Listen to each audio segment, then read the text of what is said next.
پھر رسول کریم صلی اللہ علیہ وسلم نے فرمایا، ایک شخص آیا، کہا یا رسول اللہ، اس آدمی کے بارے میں آپ کا کیا خیال ہے کہ جو کسی نیک گروہ سے محبت تو کرتا ہے، احب قوما ولم یلحقهم بہم، لیکن اس گروہ جیسی اس کی زندگی میں نیکی نہیں ہے، قدم بقدم اس جیسی نیکی نہیں، ہر عمل ان جیسا نہیں، لیکن محبت کرتا ہے نیک لوگوں سے.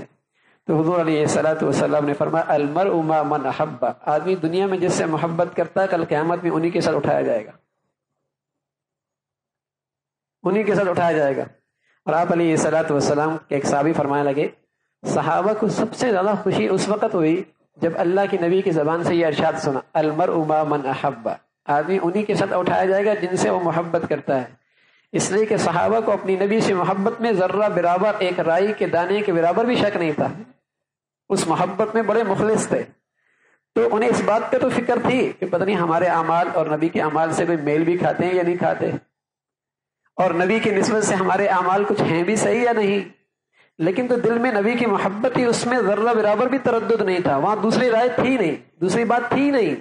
جب نبی کی زبان سے یہ بات سنی المرء مع من احب، آدمی کل قیامت میں انہی کے ساتھ اٹھایا جائے گا جس سے محبت کرتا ہے، تو بڑے مطمئن ہو گئے نبی سے کل صحبت نصیب ہو جائے گی. ایک صحابی پریشان حال حضور علیہ الصلوۃ والسلام کی خدمت میں آیا کہ یا رسول اللہ، میں گھر بیٹھا تھا، خیال آیا کہ دنیا میں تو میں پریشان ہوتا ہوں، بے چینی ہوتی ہے، تو فوراً آپ کے پاس آ جاتا ہوں، آپ کا چہرہ دیکھ کر اندر اطمینان آ جاتا ہے،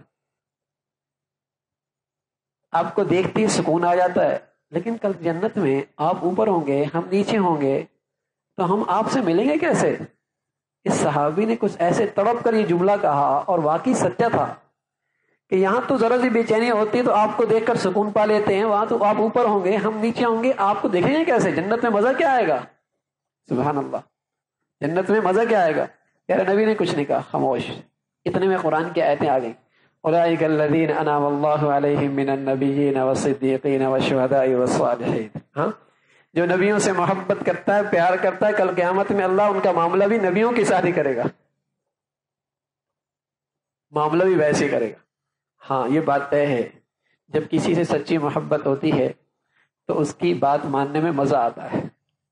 دنیا کے اندر بھی دیکھا ہوگا کہ کسی سے سچی محبت ہے تو اس کی خاطر تکلیف اٹھانے کے اندر بھی مزہ آتا ہے. یہ نہیں ہو سکتا کہ محبت ہو اور بات نہ مانی جائے، ایسا نہیں ہوتا، یہ ناممکن ہے. اس لیے ایک شاعر نے کہا تاصل الی وانت تظہر حبہ هذا العمر فی القیاس بدیع. اللہ کی بات تو نہیں مانتا اور محبت کے دعوے ہیں، یہ بات عقل و دانش میں آنے والی ہے نہیں. عقل و دانش میں یہ بات آتی نہیں کہ کسی سے محبت ہو اور اس کی نافرمانی ہو. لو کان حبک صادقا لاطعته، اگر واقعی تو اپنی محبت میں سچا تو ضرور اس کی اطاعت کرتا. ان المحب لمن يحب مطیع، اس لیے کہ محب اپنے محبوب کی اطاعت کیا کرتا ہے.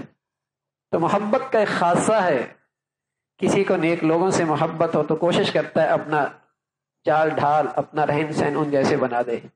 کسی کو پیارے نبی سے سچی محبت ہے تو یہ کیسے ہو سکتا ہے کہ اس کی زندگی میں نبی کی زندگی نہ آئے؟ ہاں، اس سانچے میں تو کوئی بھی نہیں فٹا سکتا، لیکن کوشش ضرور کرتا ہے، کوشش ضرور کرتا ہے. تو محبت کے ساتھ اطاعت لازم ہے. پھر کیا شک ہے کل قیامت میں نبی کی صحبت ملے گی. معاذ رضی اللہ تعالیٰ عنہ جب یمن جانے لگے تو حضور علیہ الصلوۃ والسلام سواری کی لگام پکڑ کے ساتھ چلنے لگے. تو ساتھ یہ بھی کہا معاذ ہو سکتا ہے تم واپس آؤ تو ہمارے قبر سے تمہارا گزر ہو، ہماری تمہاری ملاقات نہ ہو.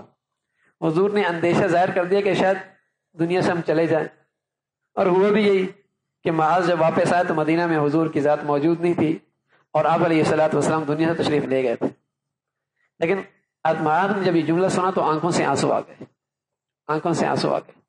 تو حضور علیہ الصلوۃ والسلام نے فرمایا کہ ہر وہ آدمی کہیں کبھی ہو اولا بھی من کان وحیث کان، فرمایا ہمارے قریب ہوگا وہ شخص جو کہیں کبھی رہنے والا ہو، کہاں کبھی ہو. کون؟ جو ہماری زندگی اختیار کرنے والا ہو. جو ہماری زندگی سے جتنا قریب ہوگا وہ ہمارا کل قیامت میں اتنا ہی قریب ہوگا، چاہے کسی زمانے کا آنے والا ہو، کسی دور کا پیدا ہوا ہو، کہیں کا رہنے والا ہو، کسی رنگ نسل سے ہو. تو کتنی بڑی بشارت دے دی پیارے نبی نے اپنی امت کو. تو نیک لوگوں سے محبت اور اللہ کے لیے ایک دوسرے سے محبت، یہ بہت بڑا اخلاق ہے. یہ بھی مومن کا اخلاق ہے کہ کسی سے محبت کر رہا ہے اللہ کے لیے، کسی کو اپنے سے قریب کر رہا ہے اللہ کے لیے، اور اس کی ذات محبت اور الفت کا مرکز ہے، یہ بھی اخلاق ہے، یہ بھی مومن کی شان ہے۔ اللہ عمل کی توفیق نصیب فرما دے۔